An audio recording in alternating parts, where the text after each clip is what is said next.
담임 목사님께서 믿음은 굴복하지 않는다라는 제목으로 말씀 증거해 주시겠습니다. 시간 우리 믿음의 고백을 하나님의 이름으로 말씀 앞에 나아가도록 하겠습니다. 하나님 나를 사랑하신다. 하나님 내 인생에 크고 비밀한 계획 가지고 계신다. 하나님 오늘도 나와 동행하셔서 그 계획 이루어 주신다. 아멘. 그렇게 될 줄로 믿습니다. 아멘. 고려 말기를 대표하는 학자 중에 정몽주라고 하는 학자를 잘 아실 겁니다. 이분은 우리가 생각하는 것보다 훨씬 개혁적인 인사로 알려져 있습니다. 이런 이유 때문에 위화도 해군으로 이성계가 권력을 잡았고, 그리고 창왕을 폐하고 공양왕을 세울 때에도 그는 이성계와 뜻을 같이 했다고 합니다. 그런데 이후로 고려를 개혁하려고 한 움직임은 두 가지 개혁론으로 방향이 틀어지게 됩니다. 정몽주를 중심으로 하여서 고려를 유지하면서 나라를 새롭게 하려고 하는 온건 개혁론이 있었는가 하면, 정도전을 중심으로 하여서 이성계를 세워서 새로운 왕조를 세우고 고려의 쇠약한 역사를 마감해야 된다라고 하는 급진적 개혁론이 대두되게 됩니다. 그리고 고려를 새롭게 하겠다는 생각으로 함께 했던 정몽주는 이성계와 뜻을 같이 할 수 없다 생각을 하고 이때부터 정적의 관계로 돌아섰다고 알려져 있습니다.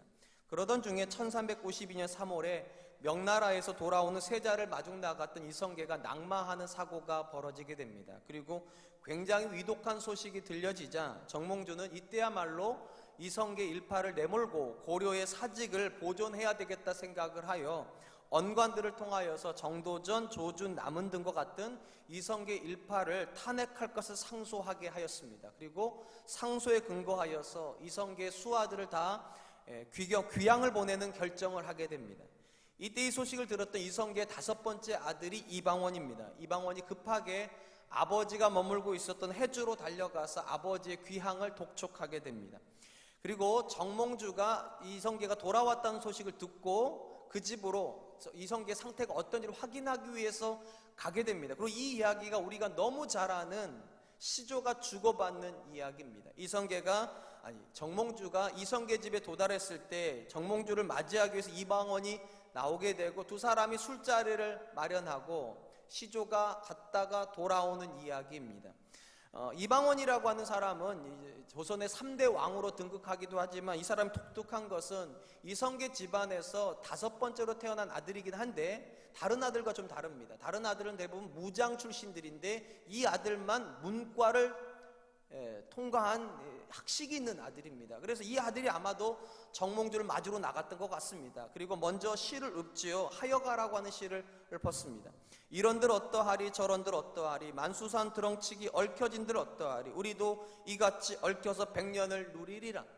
나라가 조선이면 어떻고 고려면 어떠냐는 거죠. 우리만 잘 살면 되고 우리 명예만 높아지면 되지 뭐 그렇게 이 나라가 저 나라가 그렇게 중요하겠냐 그렇게 떴습니다. 그러자 정몽주가 단심가로 답을 합니다. 이 몸이 죽고 주고 일법봉 고쳐주고 백골이 진토가 되어 넋이라도 있고 없고 임양한 일편단심이야 가실 줄 있으랴. 정몽주의 시를 듣고 나서 이방원이 생각을 합니다. 돌이킬 수 없겠구나. 우리 편으로 만들 수 없겠구나. 그래서 정몽주가 돌아가는 길에 선주교에서 정몽주를 죽였다는 이야기는 우리가 너무 잘 아는 이야기입니다. 제가 국사 시간도 아닌데 왜 이런 이야기를 했을까? 이 두 사람의 이야기가요, 사실은 성경이 말하는 신앙의 본질과 굉장히 가깝게 있기 때문입니다. 특별히 마태복음 4장에 보면 이방원과 정몽주가 대화를 나눈 것 같은 대화를 예수님과 사단이 주고받는 이야기가 나옵니다. 예수님이 40일 금식하여 배가 고프실 때 이방원 같은 사단이 와가지고 뭐라고 말합니까? 이런들 어떠고 저런들 어떠하리. 돌이 떡이 되면 어떠냐는 거죠. 돌로 떡을 만들어 먹으라고. 창조 질서상 돌과 떡은 달라야만 합니다. 그런데 지금 사단은 뭐라고 말하는가?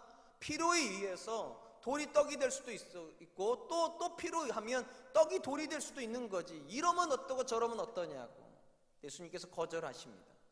그 다음에 높은 성전 꼭대기에 올려놓고 뭐라고 말하는가? 왜 고난의 길을 가려고 하냐고. 여기서 뛰어내리면 천사가 와서 당신을 수종들 꺾고 그러면 영광의 길이 열리는데 그 영광의 길을 가라고 예수님이 거절하십니다. 마지막으로 높은 산에다가 올려놓고 세상 권세를 보여주면서 뭐라고 말을 하는가? 왜 종의 길을 가려고 하냐고. 아버지의 말에 순종해서 왜 종의 길을 가려고. 나한테 절하면 왕의 길이 열리는데 왕의 길을 가라고. 이러면 어떠하고 저러면 어떠냐고. 당신만 잘 되면 되는 거 아니냐고. 당신만 영광 받으면 안 되는 거 아니냐고. 그때 예수님께서 대답을 하시죠. 오직 하나님을 경배하고 그분만 섬길 것이다. 그러니까 사단이 우리에게 주는 메시지는 언제나 똑같습니다. 이런들 어떠하리 저런들 어떠하리. 너만 잘 되면 되지. 네 자녀만 잘 되면 되지. 너희 교회만 잘 되면 되지. 그리고 신앙의 메시지는 분명합니다. 우리가 잘 되는 게 중요한 것이 아니라 하나님의 뜻이 어디 있는가. 임양한 일편단심이야 가실 줄 있으랴. 마태복음 4장에서 우리가 정말로 주목해야 되는 것은 예수님께서 사단을 대적하시는 방식입니다. 우리가 생각할 때는 이렇게 해주셔서 참 좋았을 것 같아요. 칼을 딱 뽑으셔가지고 그냥 단칼에 베셔가지고 다시는 입도 못 놀리도록. 그랬으면 참 좋을 것 같은데 예수님께서 그렇게 안 하셨습니다. 어떤 느낌이냐면 이런 느낌이에요. 너는 너희 일을 하라고, 나는 내 길을 갈 거라고. 그러니까 우리가 이 마태복음 4장에서 받아야 되는 굉장히 강력한 메시지가 있다면 믿음 안에서 항상 승리만 있는 건 아니라는 것입니다. 정복만 있는 건 아닙니다. 때로는 치명적인 유혹 앞에서 정복하지는 못하도 꺾이지는 않을 수 있어야 된다는 겁니다. 예수님께서 정복하지는 않으셨어요. 근데 꺾이지는 않으셨습니다. 오늘 제가 여러분들과 나누려고 하는 믿음의 마지막 이야기는 믿음은 굴복하지 않는다는 것입니다. 맞아요. 어떤 믿음은 승리하는 믿음이 있습니다. 그리고 우리가 꿈꾸는 믿음이 바로 그런 믿음입니다. 그런데 때로는 하나님 우리에게 감당할 수 없을 것 같은, 도무지 내 힘으로는 이길 수 없을 것 같은 고난도 주시고 대적 앞에 놓으시기도 합니다. 그리고 상식적으로 우리는 절대로 못 이길 것 같습니다. 중요한 건 이겁니다. 못 이기는 게 중요한 게 아니라 지지 않으면 된다는 것입니다. 꺾이지 않으면 된다는 것입니다. 오늘 35절이 굉장히 대조적인 믿음을 우리에게 그대로 소개합니다. 여자들은 자기의 죽은 자들을 부활로 받아들이기도 하며 또 어떤 이들은 더 좋은 부활을 얻고자 하여 심한 고문을 받되 구차히 풀려나기를 구하지 아니하였으며.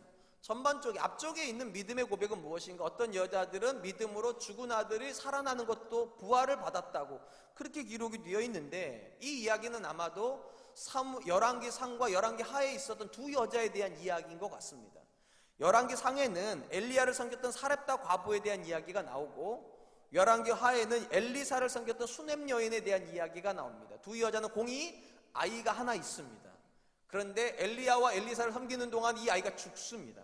그리고 믿음으로 이 아이들이 살아나는 걸 경험을 해요. 그러니까 적어도 이 두 여인이 경험한 믿음은 무엇인가? 죽음을 이기는 믿음입니다. 죽음을 향하여 승리를 선포하는 믿음인데, 이 믿음 그 다음에 나오는 히브리 기자가 소개하는 믿음은 무엇인가? 정반대의 믿음입니다. 죽음으로 믿음을 지켜내는 거예요. 앞부분은 죽음을 이기는 믿음이었는데 뒤쪽의 믿음은 죽어서 믿음을 지키는 믿음입니다. 구차히 놓이기를 거부하였다고. 더 좋은 부활을 얻기 위해서. 성경에서 믿음 때문에 목숨을 내놓는 이야기는 참 많이 나옵니다. 가장 대표적인 이야기가 다니엘서 3장에 나오는 사드락과 메삭과 아벳노고의 이야기죠. 느부갓네살이 어느 날 두랍 평지에다 큰 금신상을 세웠습니다. 그리고 바벨론의 모든 신하들은 절을 해야 되고 절을 하지 않으면 풀무불에 던지겠다고 엄중한 명령을 내렸습니다. 딱 세 사람이 절을 안 하죠. 사드락, 메삭, 아벳노고가 절을 하지 않습니다. 상식적으로 생각을 하면 바로 그들은 풀무로 직행해야 될 것 같은데, 놀랍게도 느부갓네살이 기회를 한 번 더 줍니다. 그리고 뭐라고 말하는가? 너희가 다시 절하면 좋거니와 절하지 않으면 7배나 뜨거운 풀무불에 던지겠다고 협박을 했습니다. 그때 세 명의 친구가 했던 말이 참 의미심장합니다.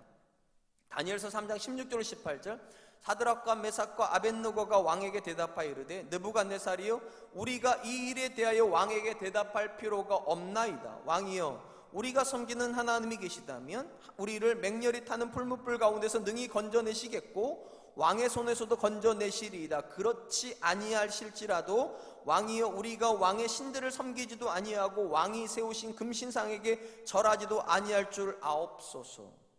이 세 명의 고백에서 정말로 근사한 것이 뭔지 아십니까? 우상 숭배에 대해서는 왕에게 대답할 필요가 없다는 겁니다. 그것은 타협의 여지가 없는 거라는 거예요. 그러면서 뭐라고 말하는가? 우리가 믿는 살아계신 하나님이 우리를 살려내시면 좋겠거니와, 뭔 말입니까? 승리하는 믿음에 대한 고백이 있다는 겁니다.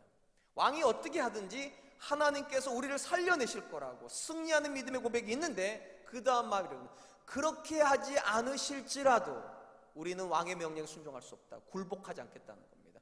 승리를 못한다면 패배인데 놀랍게도 패배하지 않습니다. 그들은 굴복하지 않겠다고. 오늘 본문에서 말하는 히브리 기자가 말하는 믿음이 바로 그런 믿음입니다. 다 승리하는 믿음을 가지지는 않습니다. 다 믿음으로 적을 회파하고 쓰러뜨리고 거기다가 승리의 깃발을 꽂는 그런 믿음만 가지고 있는 건 아닙니다. 때로는 억울하게 쫓겨가기도 하고 억울하게 감옥에 들어가기도 하고 억울하게 사자굴에 던져져야 되는 그런 상황에서 생명을 보존하기 위해서 믿음을 버리는 것이 아니라 생명을 버려서 믿음을 지키려고 하는 꺾이지 않는 그런 믿음도 있다는 것입니다. 우리가 사는 사회에 우리는 종종 이런 이야기를 자주 듣습니다. 강한 자가 살아남는 것이 아니라 살아남은 자가 강한 자이다. 참 진리와 같은 이야기인 것 같아요. 이 이야기에서 가장 강조가 되는 것이 무엇입니까? 생존입니다. 생존을 위해서는 어떤 것도 해야 된다는 겁니다. 그리고 생존하면 그것이 강한 거라고. 이 사회가 가리키는 생존은 크게 두 가지 방식으로 구현이 됩니다. 첫 번째 방식은 절대 권력을 가지는 것입니다. 그 누구도 흔들 수 없는 최고의 정점에 올라가는 것이죠.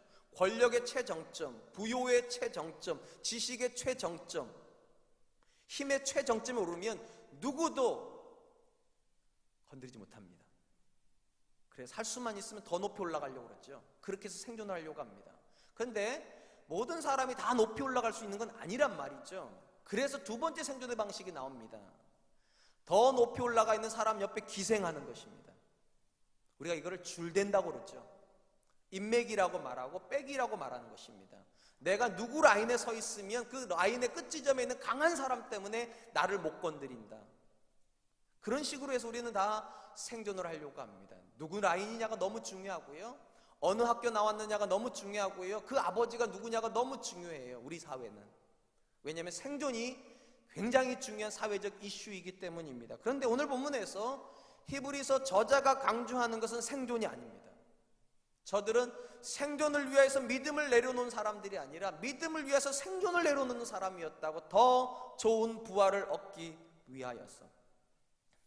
제가 성경을 공부하고 또 성경을 가르치면서 느끼는 것은 언제나 똑같습니다. 기독교가 참 어려운 종교라는 것입니다. 대부분의 종교가 종교 활동을 시작하는 사람들이 가지는 기본적인 욕구는 두 가지입니다. 하나는 생존이고 또 하나는 성공입니다. 어떻게 해서든 살아남기 위해서, 또 어떻게 더 높이, 더 빨리, 더 많이 얻기 위해서 신의 도움이 필요하다는 것이죠. 근데 기독교는 이 부분에서 확실히 차이가 있습니다. 기독교는 더 높이 올라가라고 말하지 않습니다. 더 빨리 가라고도 말하지도 않습니다. 더 많이 가지라고도 말하지 않습니다. 오직 믿음입니다. 그 믿음의 가치 때문에 사실은 더 빨리 갈 수 있는 것도 포기할 수 있어야 된다고 말합니다. 믿음 때문에 더 많이 가질 수 있는 것도 포기해야 된다고 말합니다. 믿음 때문에 더 높이 갈 수 있는 것도 포기할 수 있어야 된다고 말을 합니다. 제가 이 말을 여러분들한테 절대로 오해시키고 싶지 않습니다. 기독교는 성공을 부정한다는 말이 아닙니다. 기독교는 생존을 무시한다는 말이 아닙니다. 근데 그것이 절대 가치는 아니라는 것입니다. 성공하셔야 되죠. 저도 우리 아들이 성공하기를 원합니다. 생존했으면 좋겠습니다. 그런데 구차하게 믿음까지 포기해가면서 성공할 필요는 없다는 것입니다. 믿음까지 포기하면서까지 생존하는 것이 하나님께 어떤 의미가 되겠냐는 것이죠. 오늘 본문의 히브리 저자가 그들의 생명을 내려놓으면서 믿음의 사람들이 원했던 것은 더 나은 부활이었습니다. 더 좋은 부활이요. 여기 나오는 더 좋은 부활이라고 하는 것은 크게 두 가지로 요약이 될 것 같습니다. 첫 번째는 우리가 알다시피 다 죽고 나면 사람 앞에 두 가지 길이 있습니다. 하나는 천국으로 가는 길이고 하나는 지옥으로 가는 길입니다. 이들은 천국으로 가고 싶어서 생존을 포기했다는 겁니다. 이게 첫 번째 해석이라면, 두 번째 해석은 천국에 들어가는 사람들인데 다 똑같이 들어가는 건 아니죠. 성경에 보니까 상급론이 있습니다. 착하고 충성된 종에게 더 하나님께서 많은 상급을 주십니다. 그러니까 저들은 하나님 앞에 더 칭찬 듣는 사람이 되고 싶고 더 좋은 상급을 받고 싶어서 세상의 것들을 내려놓는 사람이었다고. 어떻게 해석하든지 간에 분명합니다. 그들은 핵심 가치가 세상과 다릅니다. 생존이 그들에게 가장 중요한 가치가 아닙니다. 성공이 가장 중요한 가치도 아닙니다. 그들에게 가장 중요한 건 하나님입니다.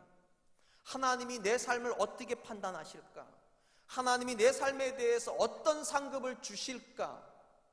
그들은 하나님이 주시는 상급 때문에 세상이 주는 생존을, 세상이 주는 성공을 내려놓을 수 있는 그런 사람들이었다.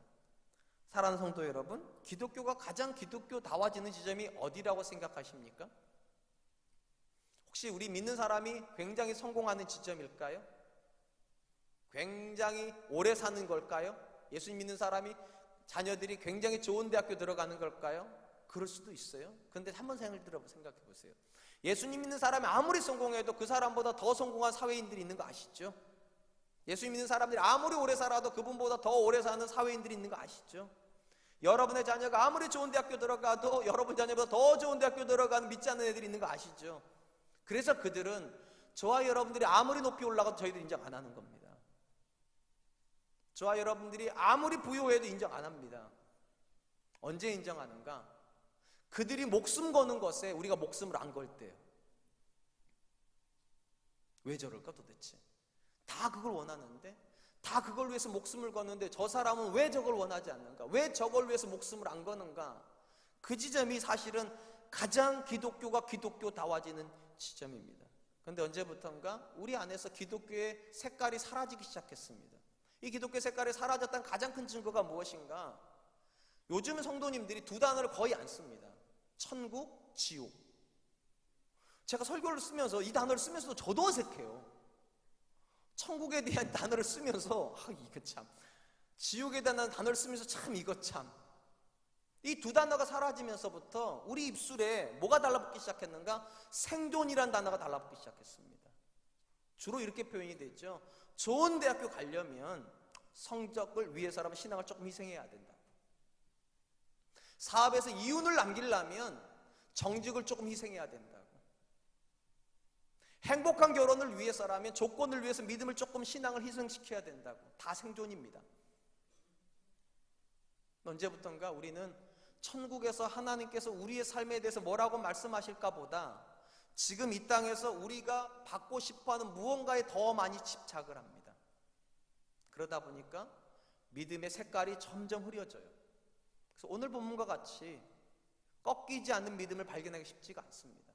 그런 이야기를 하면 뭐라고 말하는가? 참 목사님 말은 좋지요. 항상 그래요. 말은 잘한다고. 참 어렸을 때 많이 들었던 얘기예요. 제가요. 뭐 말만 하면 말은 좋다고, 말은 잘한다고. 목사가 교회만 있으니까 저런 소리 한다고. 죄송해요. 저도 가끔 억울해요. 저도 사회생활 좀 해보고 싶어요. 그래서 저도 좀 말 좀 해보고 싶어요. 장사하고 나서 되지 않냐고. 근데 저에겐 그런 재주가 없어요. 그래서 제가 지금 하는 이 설교가 어쩌면 공중에 떠있는 그런 소리일지도 모르겠어요. 근데 한번 잘 들어보세요.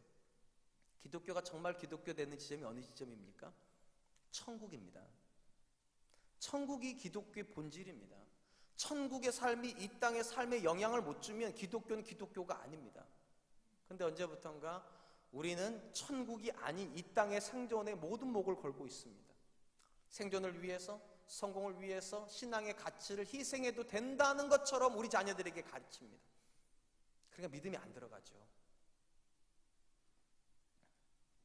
35절에서 하반절에서 믿음 때문에 그들이 치렀던 많은 대가들에 대한 이야기를 하고 나서 36절부터 구체적인 그들의 고난의 모습들을 기술을 합니다. 38절까지 이렇게 되어 있습니다. 또 어떤 이들은 조롱과 채찍질할 뿐만 아니라 결박과 옥에 갇히는 시련도 받았으며 돌로 치는 것과 톱으로 켜는 것과 시험과 칼로 죽임을 당하고 양과 염소의 가죽을 입고 유리하여 궁핍과 환난과 학대를 받았으니 이런 사람은 세상이 감당하지 못하느니라. 그들이 광야와 산과 동굴과 토굴에 유리하였느니라. 히브리 저자가 뭐라고 말하는가? 세상을 정복하는 믿음은 못 가졌지만 세상에 굴복하지 않는 믿음을 가졌기 때문에 그들은 목숨을 내놓기도 하고 돌에 맞기도 하고 톱으로 켜지기도 하고 감옥에 들어가기도 하고 염소와 양의 가죽을 쓰고 염소틈에 살기도 했고 토굴에 살기도 하고 동굴에 살기도 했다. 굉장히 많은 기술을 합니다. 그 중에 동굴과 토굴에서 유리했다라는 이 표현이 저한테 확 와닿던 순간이 있었습니다. 제가 남서은혜교회에서 청년부를 지도할 때 제가 리더 그룹들을 양육을 할 때 그때 저희가 소아시아 8개 교회에 대한 공부를 했었습니다. 그리고 이 소아시아 8개 교회가 어디에 있냐? 터키에 있습니다. 우리 청년부 아이들이 목사님 거기 좀 가면 안 돼요 그러더라고요. 확실히 강남 애들은 스케일이 커요.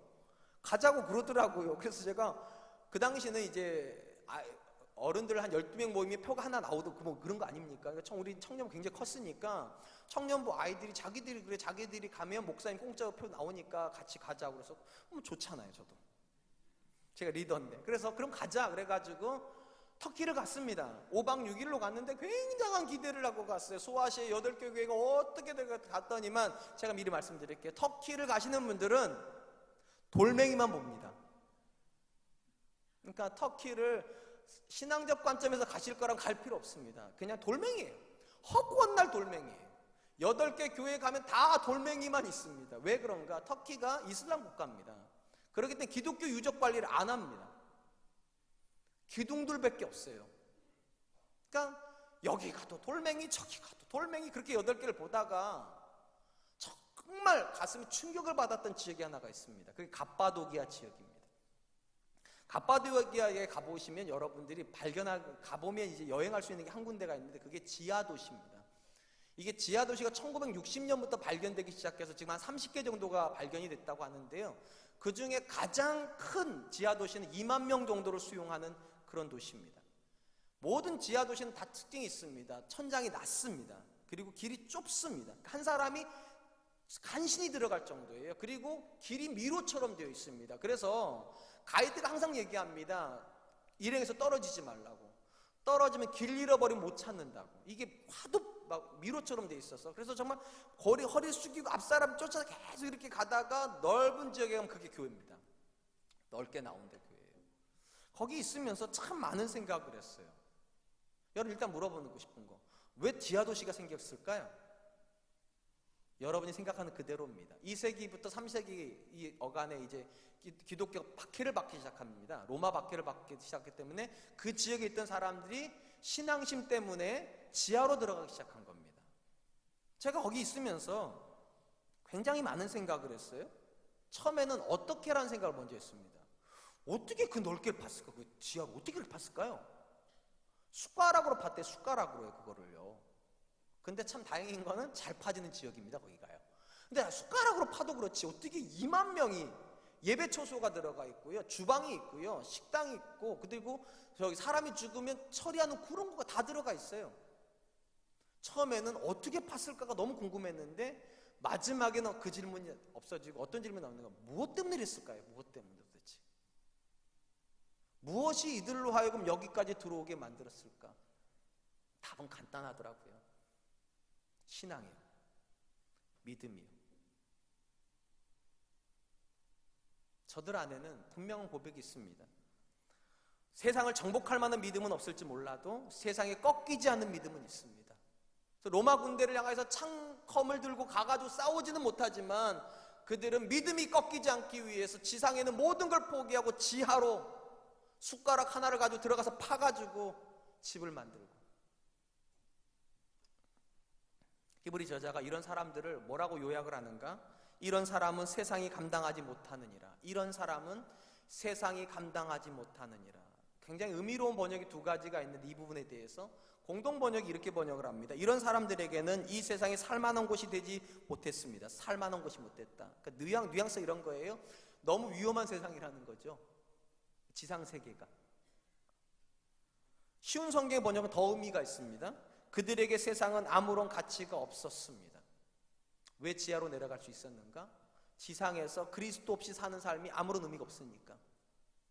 아무리 부유해도, 아무리 안전해도, 아무리 평온해도 그리스도가 없는 지상 삶은 그들에게 아무런 가치가 없어서 다 버리고 지하로 들어갈 수 있었다고. 분명한 것은 히브리 저자가 말하는 믿음의 사람들은 확실히 그 시대의 사람들과 다른 가치관을 가지고 있었습니다. 그 시대 사람들에게도 생존이 가장 중요한 삶의 이슈였을 것이고 성공이 가장 중요한 삶의 가치였을 것입니다. 그런데 히브리 저자가 말하는 믿음의 사람들은 그것이 그들의 삶의 가치가 아닙니다. 믿음이 가장 중요한 삶의 가치였습니다. 여러분들은 사람이 참 대단하다는 걸 언제 느끼십니까? 제가 최근에 사람이 정말로 대단하다는 걸 느낀 적이 있습니다. 지난 12월에 제가 우리 두 아이를 데리고서 이런 말해도 되는지 모르겠는데 해외여행을 좀 갔다 왔습니다. 목사도 해외여행 가도 됐죠. 5년 만에 제가 우리 큰아이가 수능 마치고 아빠 가족여행 한번 갔으면 좋겠어요 그래가지고 제가 우리 아이들 데리고 3박 4일로 태국 쪽으로 여행을 갔었습니다. 다른 것도 다 좋았는데 가장 인상 깊었던 게 돌고래 쇼였어요. 기가 막혀. 돌고래가 사람을 태우고 다녀요. 1시간 공연을 하는데 아니 저는 너무 신기해요. 돌고래한테 가가지고 나 좀 태워줄래 이랬을까요? 근데 얘가 사람을 태우고 다녀요. 박수만 치면 오른손을 내밀고요. 뭐 이렇게 하면 막 얘가 떼굴떼굴 구르기를 하질 않나. 전 태어나서 그런 거 처음 봤어요. 막 돌고래가 그림을 그리지를 않나. 그때 제가 알았어요. 이야, 사람 정말 대단하다. 도대체 뭐라고 말했길래 제가 저럴까 도대체. 근데 여러분, 사람들이 길들인다는 게 참 대단한 거 여러분 다 경험하시죠? 애완동물 길러가지고 걔한테 뭐라고 가르쳤길래 도대체 대소변을 가릴까요 도대체? 여기서 싸면 안 된다 가르치셨습니까? 근데 애들이 그걸 하더라니까요. 더 놀라운 거, 걔들이 여러분 마약 탐지하는 거 아십니까? 마약도 탐지해냅니다. 걔들이 안내견도 하는 거 아십니까? 길 찾아주는 것도 하는 거예요. 걔들이 구조견을 하는 것도 아십니까? 물에 빠진 사람을 데리고 오기도 해요. 도대체 어떻게 그렇게 길들였을까요 도대체? 그러니까 저는 그걸 볼 때 사람은 정말 대단하다. 근데 길들이는 원리는 간단합니다. 강화작용이라는 걸 하기 때문입니다. 모든 동물들은 자기가 좋아하는 게 있습니다. 그리고 동물의 욕구는 좋아하는 걸 원합니다. 그래서 예를 들면 돌고래를 훈련시킬 때 그 돌고래가 좋아하는 고기가 있죠. 물고기가. 그걸 가지고 자꾸만 주면서 어떻게 합니까? 딱딱 치면 오른손. 그러니까 딱딱 치고 오른손을 잡고서 몇 번을 하고 먹여주면 얘가 머리가 좋으니까 2번 치면 손 내미는 거구나. 딱딱 착 그럼 먹고. 그리고 오른손을 돌리면 도루란 얘기구나. 돌려주면 그걸 몇 번을 강화작용을 계속 반복을 하면 이게 조건만서로 일어납니다. 이제는 딱딱 치면 오른손, 돌리면 도는 거예요. 그렇게 해서 길들여지는 겁니다. 모든 동물은 자기가 원하는 걸 얻기 위해서 원하는 걸 주는 대상에게 길들여지는 겁니다. 근데 놀라운 것은 사람도 똑같다는 겁니다. 사람도 길들여집니다. 그리고 오늘 본문에 세상이 그들을 감당하지 못했다는 말의 의미가 뭔가? 세상은 그들을 길들일 수 없었다는 겁니다. 모든 사람들이 돈으로 길들여지는데, 모든 사람들이 명예로 길들여지는데, 모든 사람이 부유함으로 길들여지는데 그들은 돈으로도 안 되고 권력으로도 안 되고 명예로도 안 되고 쾌락으로도 안 되고 인기로도 안 된다는 거예요. 그래서 죽일 수밖에 없었다고 세상 그들은. 최근에 우리는 국정농단이라고 하는 우리나라 역사에 한 번도 있었겠지만 이렇게 이슈화된 적이 없는 시대를 살고 있습니다. 여러분 정치에 관심이 많은지 모르겠는데 저는 그렇게 관심이 없습니다. 근데 제가 유심히 보는 게 이런 겁니다. 여러분 국정농단에서 굉장히 많은 사람들이 관여가 되는데 그 중에 굉장히 많은 부류가 어떤 분들이신가? 대학교 교수님들입니다. 한번 생각해 보세요. 대학교 교수님이 이렇게 와가지고 신문을 받고 이러세요. 저 어떤 생각이 드는가? 여러분 한국 사회에서 대학교 교수는 굉장한 엘리트 아닙니까? 사회적으로 지위도 굉장히 높으신 분들이시고 또 많이 배우신 분들이고 더군다나 국가에서 부를 정도면 그 교수님이 얼마나 능력 있는 사람이겠습니까? 왕수석이라고 부르는 분이요. 스포츠 대통령이라고 불렸던 그분 다 교수님들이십니다. 그러니까 국가에 가가지고 장관하지 않아도 사회적으로도 얼마든지 인정받은 분이시고 얼마든지 자기 학문적인 지위가 확고한 분들이 왜 거기 가가지고 이러고 있냐고요. 사람이 길들여진 동물이기 때문입니다.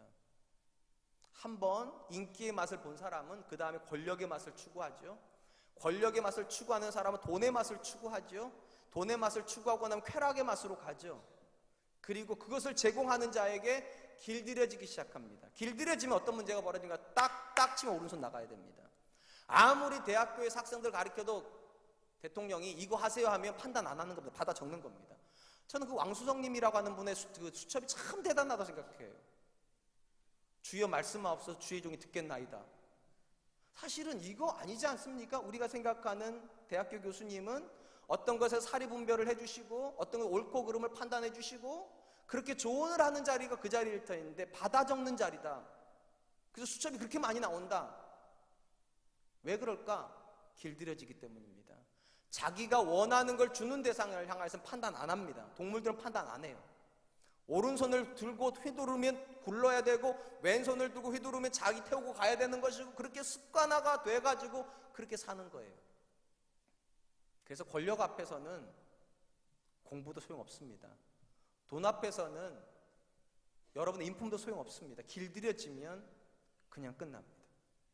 그리고 오늘 본문에서 히브리 저자가 말하는 믿음의 사람 특징은 무엇인가? 저들은 절대로 길들여지지 않는다고.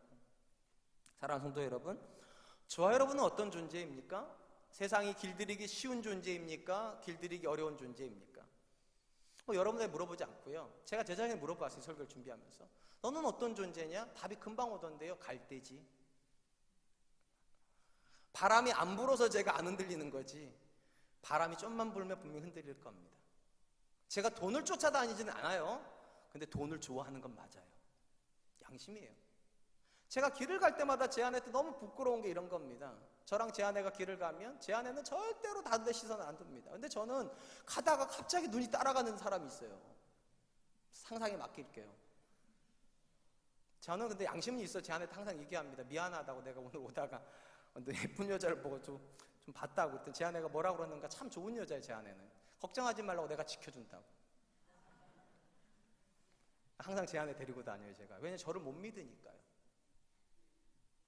저는 제가 방금 전에 국정농단의 교수님들에 대해서 이야기를 했지만 저는 그분들을 폄하하는 거 아닙니다.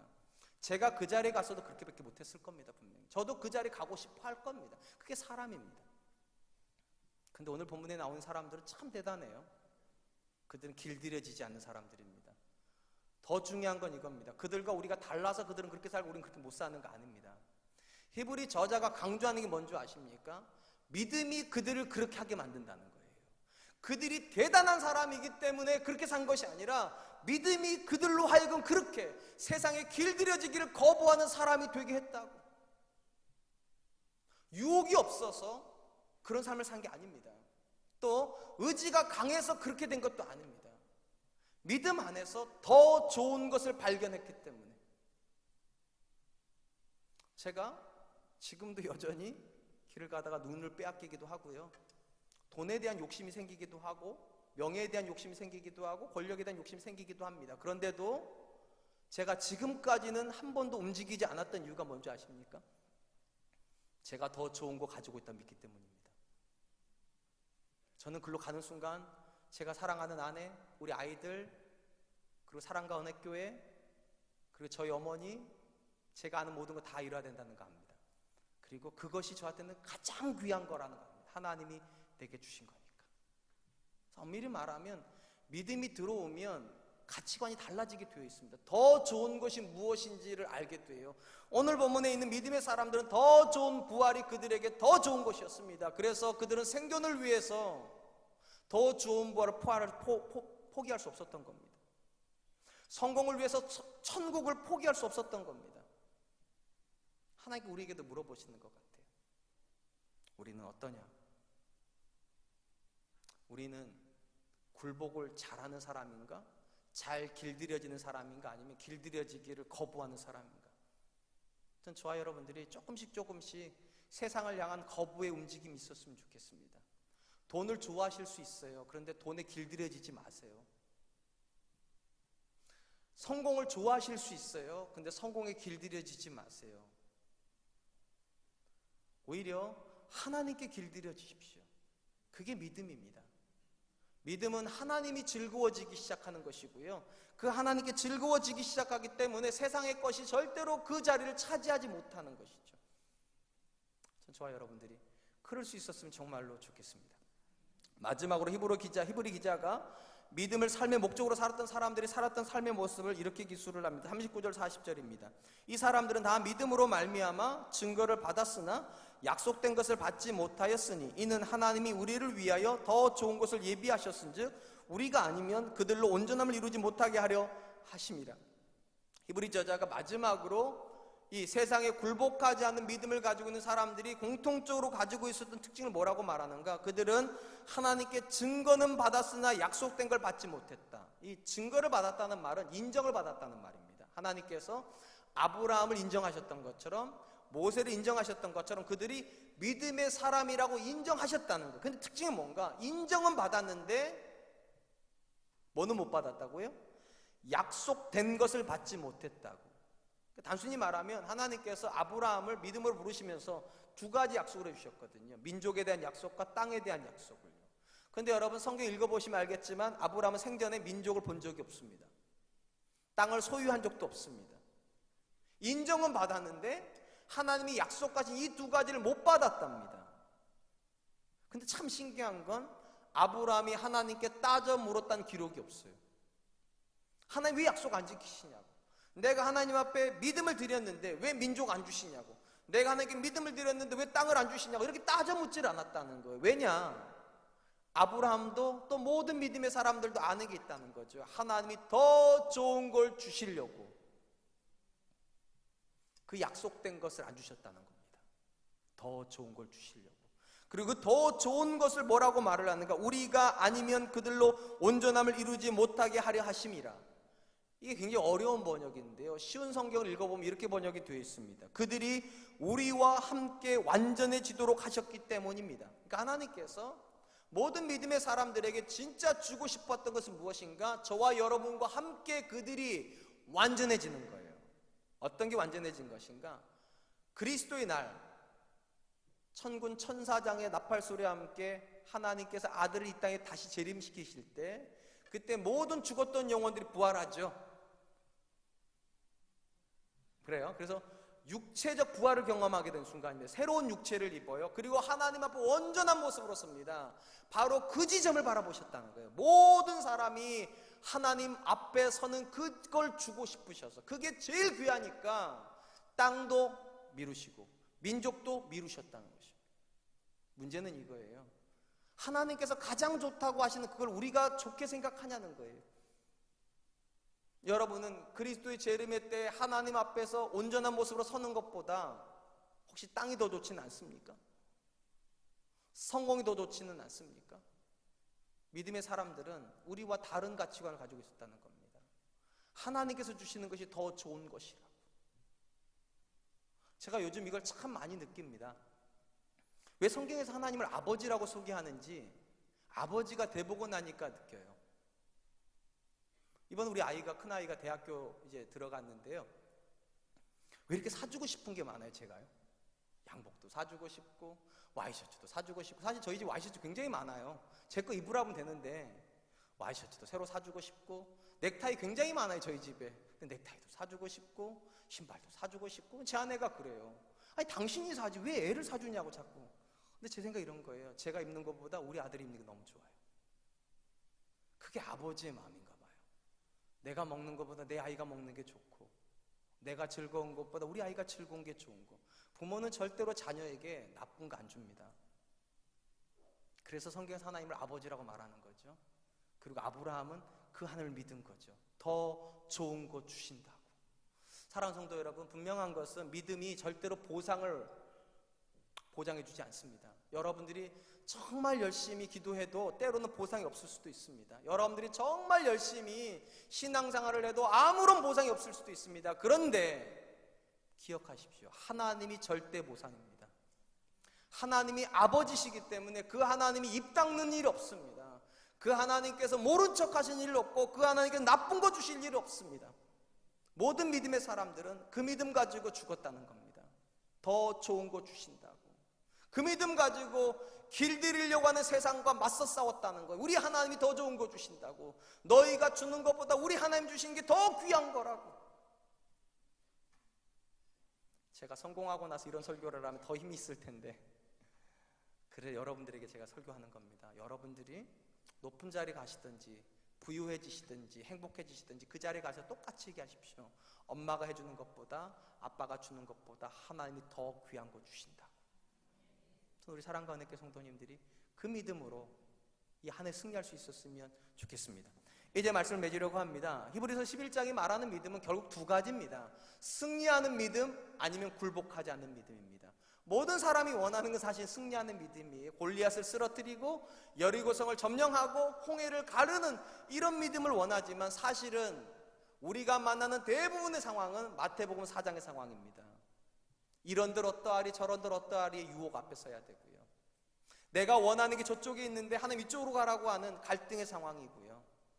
내가 높아지는 상황이 아니라 하나님 높아져야 되는 정말 우리 육체가 원하지 않는 그런 상황들이 대부분입니다. 그때 하나님 우리에게 기대하시는 건 무엇인가? 굴복하지 않는 믿음이요, 길들여지지 않는 믿음이요. 그리고 이 믿음을 가지려면 확신이 하나 있어야 됩니다.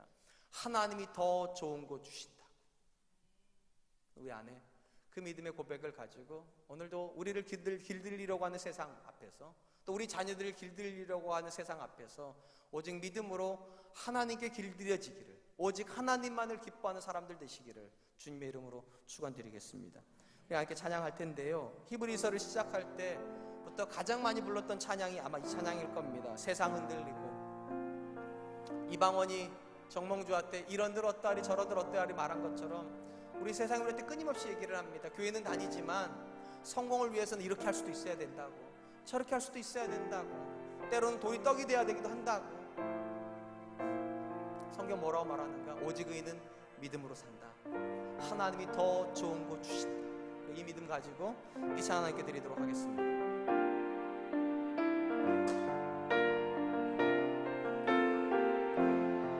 세상은 들리고, 세상은 들리고, 사람들은 변하여도 나는 주를 섬기리. 주님의 사랑은 영원히 변하지 않네. 나는 주를 신뢰해. 오직 믿음으로, 오직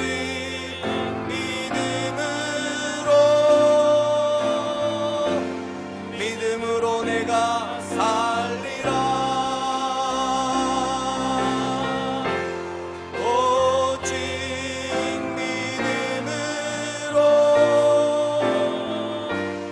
믿음으로 내가 살리라. 믿음은 들리고, 믿음은 들리고, 사람들 주를 떠나도 나는 주를 섬기리. 주님의 나라는 영원히 쇠하지 않네. 나는 주를 신뢰해. 오직 믿음으로, 오직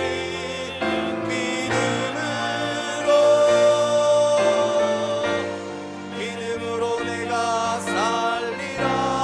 오직 믿음으로, 오직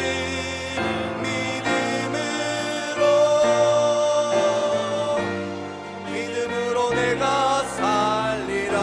오직 의인은 믿음으로 말미암아 살리라. 오직 의인은 믿음으로 말미암아 살리라. 오직 의인은 믿음으로 말미암아 살리라.